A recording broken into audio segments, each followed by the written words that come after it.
Então, depois dessa história de Caim e Abel, tem as Toledotes, que são as genealogias.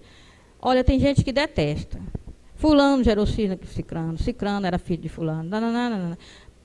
Para nós hoje, sabe o que quer dizer essa genealogia, essas duas genealogias que tem lá, lista de parentes, de filho de fulano? Querem dizer que a humanidade inteira é irmã. Essas genealogias estão aí para dizer, olha, e daqui a coisa se ramificou assim. Então, de toda forma, qualquer um é filho de Adão e Eva.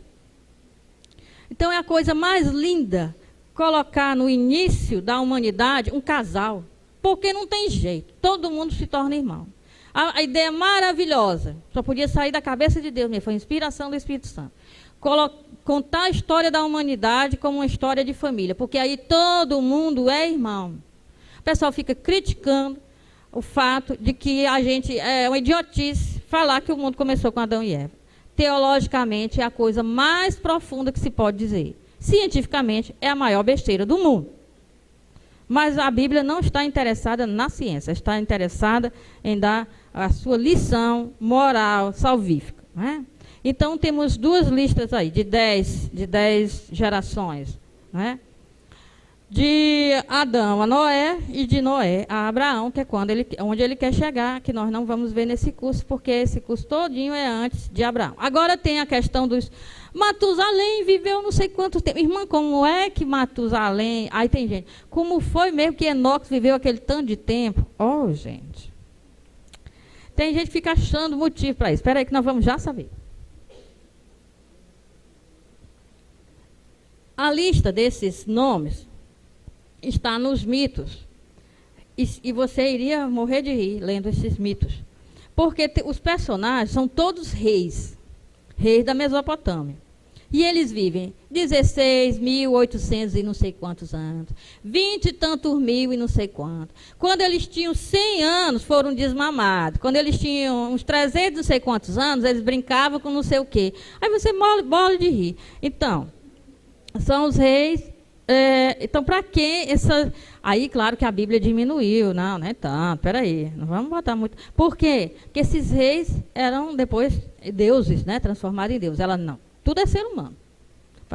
O que eu gosto da Bíblia é que ela conta os pecados das pessoas. Seus heróis são pessoas frágeis, pecadoras. Ninguém é transformado em divindade. Se você vai ler qualquer mito, qualquer epopeia, qualquer poema épico de qualquer civilização, os heróis são todos divindades. Não pecam, não erram, não faz nada. Tem gente que diz assim, eu estou escandalizado com os pecados de Davi. Eu disse, pois não, estou achando ótimo. Porque Davi não é Deus, é um ser humano como qualquer um de nós. Não tem divindades na Bíblia. Não tem ninguém que seja extra este mundo, a não ser Jesus Cristo. Só Jesus Cristo. O resto tudo é ser humano, só ser humano igual a todo mundo. Que faz besteira, faz coisa errada. Então, primeiro objetivo, para que esses patriarcas tenham... Então, lá nos mitos são reis, né, da Mesopotâmia. Na Bíblia são os patriarcas. Aquelas listas, né, dos descendentes de Adão e Eva. Então, primeiro... Eles estão contando isso e sabem que a história do mundo, do início do mundo está longe, né? Mas eles têm poucos nomes. Como é que faz? Faz esse povo viver mais.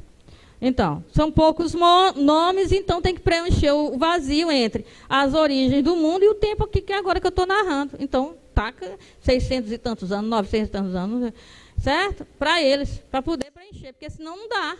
Porque se eu colocar só essas 10 gerações, 10 gerações, dá no reinado de fulano. Mas o mundo não começou no reinado de fulano. Então tem que aumentar a idade dessas pessoas. Esse é o primeiro objetivo. É o objetivo prático.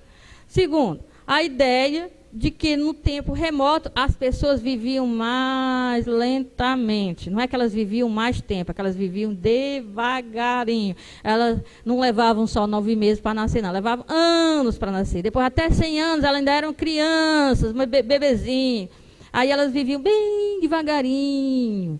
E aí é uma ideia mitológica de que as coisas antigas, elas eram bem diferentes. Nós ainda temos isso, mas nós agora, nós somos modernos, civilizados. A gente pensa isso para os ETs. Os ETs é que são assim, os extraterrestres. Eles pensavam que eram os ancestrais. Quer dizer, nós não tem muita diferença deles, não. Então, a outra coisa é a parte que só tem na Bíblia, não tem nos mitos, que é a retribuição. Se todo mundo que morre vai para o Sheol dormir do mesmo jeito, de que vantagem é em ser justo? Então, Deus tem que dar uma recompensa, não é possível, a gente tem que receber um salário pela vida boa que a gente vive, não é? Então, tem que viver bastante para poder usufruir das coisas boas que Deus dá. Obviamente, junto com as coisas boas, vem mais coisa ruim, mas não tem problema. Não é? Desde que possa usufruir das coisas boas. Então, a longevidade faz parte de uma retribuição. Já que eles não acreditam numa vida consciente pós-morte, eu tenho que receber agora. Então, tem que viver bastante. Estão entendendo? Então, por favor, não complique, não vai procurar símbolo, não vai procurar... É coisa prática. O mundo começou faz muito tempo, mas eu tenho poucas pessoas aqui para contar a história do mundo. Então, aumento a idade delas. Depois, aumenta a idade delas porque elas eram pessoas justas.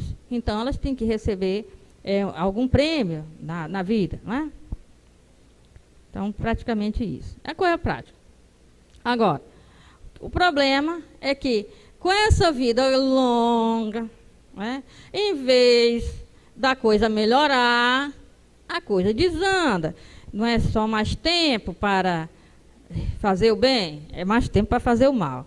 Né? Então, tem uma complicação. Então, a primeira coisa que ele vai falar dessas coisas de transgressão é aquela história estranha, não é?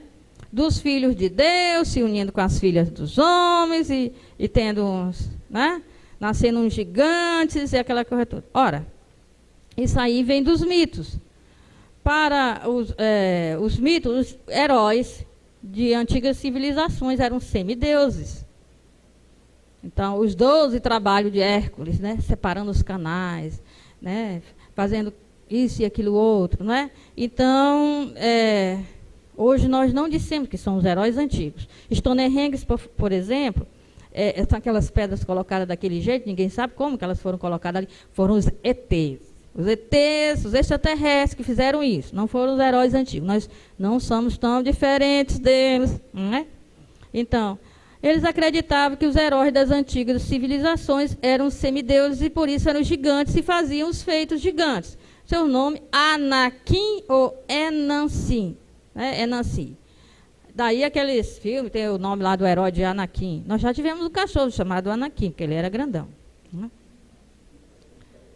Ele já foi para o reino dos cachorros. Então, por que tinha esse gigante? Para explicar obras colossais, cuja origem se desconhecia. Isso aqui só pode ter sido feito por um gigante.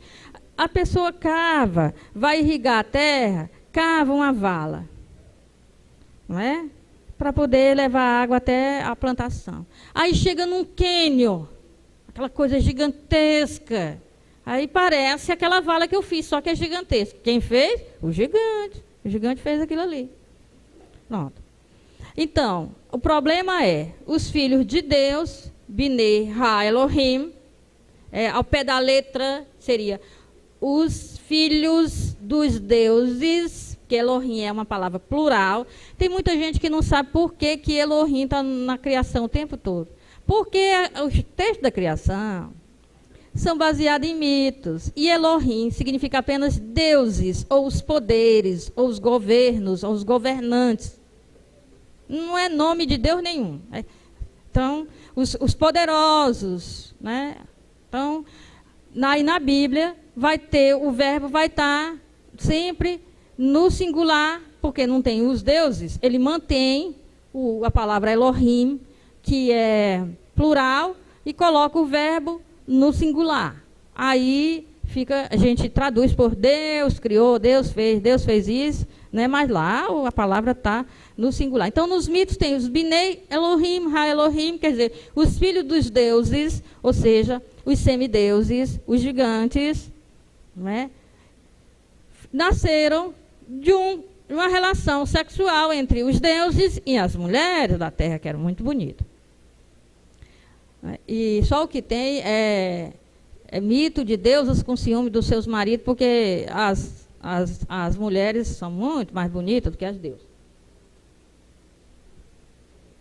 Não é? Então, dessa forma, é um jeito de dar o troco, porque sempre os deuses das antigas civilizações, eles são contrários a nós, eles não nos amam.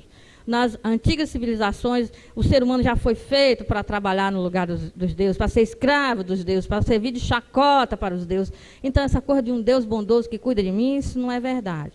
Nos mitos isso não aparece, só aparece em Israel. Né? O Deus que me protege porque eu o alimento muito bem alimentado. Eu faço muito sacrifício, eu bajulo, eu faço tudo para ele, né, não me fazer o mal. Meu propósito é que ele não me faça o mal, pelo menos. Então, ele mantém o mito, mas ele coloca filhos de Deus, é como se fosse anjo. Né? Então, mas não tem aí a queda dos anjos. Não invente que aí tem a queda dos anjos, porque não está falando de anjo caído, coisa nenhuma. Está simplesmente dizendo, os filhos de Deus, subentenda-se, na Bíblia está querendo dizer anjos, porque lá no mito está semideuses, né? São gigantes, né? São gigantes. Então, a Bíblia não se preocupou em dizer como é que os anjos, por quê, o que fizeram. Não, ele só quer dizer assim, existe essa história, todo mundo conhece que essas coisas grandiosas que tem aí foram feitas por gigantes. E todo mundo diz que esses gigantes eram semideuses. Então, o que eu quero dizer? Eu quero dizer que esses gigantes não são semideuses, porque deuses não existem, só existe o Deus de Israel. Então, o que eu faço? Se os gigantes existiram, se eles fizeram essas obras gigantescas, é porque eles são filhos de anjos, e não são filhos de deuses, porque deuses não existem. Pronto, praticidade. Certo? Praticidade. A história é conhecida. Eu varro o politeísmo da história e deixo a história lá. Agora, esse aí é a base para falar do pecado, da transgressão. É a base. Por quê? Porque nem os pequenos, nem os gigantes, nem ninguém prestava. Está na hora de fazer uma faxina nesse lugar, né? Então, nem os heróis prestava. Nem os anjos prestavam. Ninguém prestava. Deus disse, não é possível um negócio desse. Né? Então, com o aumento do pecado, a primeira decisão de Deus é, vou diminuir o tempo de vida desse povo para 120 anos. Estão vivendo demais. Muito tempo de vida, muito tempo de doidice. 120 anos foram bons. Né? Ainda está bom para nós. Tá? 120 porque é simbólico. Né? Tudo que tem o 3 e o 4 é simbólico. Depois, segunda decisão, vou fazer o dilúvio, que o negócio não dá certo não. Estão vivendo 120 anos, mas continuam fazendo doidice. Terceira decisão, vou recomeçar tudo. Isso aí não está no mito. No mito só está a decisão de dilúvio. Vou fazer um dilúvio. Por quê? Porque o ser humano está agindo errado? Não, porque o ser humano faz festa, faz barulho, eu não gosto de barulho. O Deus Enlil, que era um velho Deus, conselheiro das divindades, lá da grande divindade, falou na Assembleia dos Deuses e disse assim, esse ser humano só vivem ouvindo funk, eu não aguento, vou acabar com tudo, vou mandar um dilúvio. Aconselhou os deuses a permitirem a ele mandar um dilúvio, porque o ser humano faz bagunça, faz muito barulho, faz muita festa, esse negócio não dá certo. Tem que acabar com tudo. O ser humano não é para se divertir, é para trabalhar, se diverte, faz barulho. É diferente da narrativa do dilúvio bíblico, porque tem uma questão moral aí. Deus quer recomeçar e não dá para recomeçar sem fazer um corte na coisa. Na Bíblia, toda vez que Deus quer recomeçar, Deus tem que arrancar para plantar, tem que destruir para construir, tem que lavar a casa para poder começar tudo de novo. Então, ele precisa... Tem um problema agora, Deus. Quem que eu vou encontrar que é justo para começar tudo de novo, certo?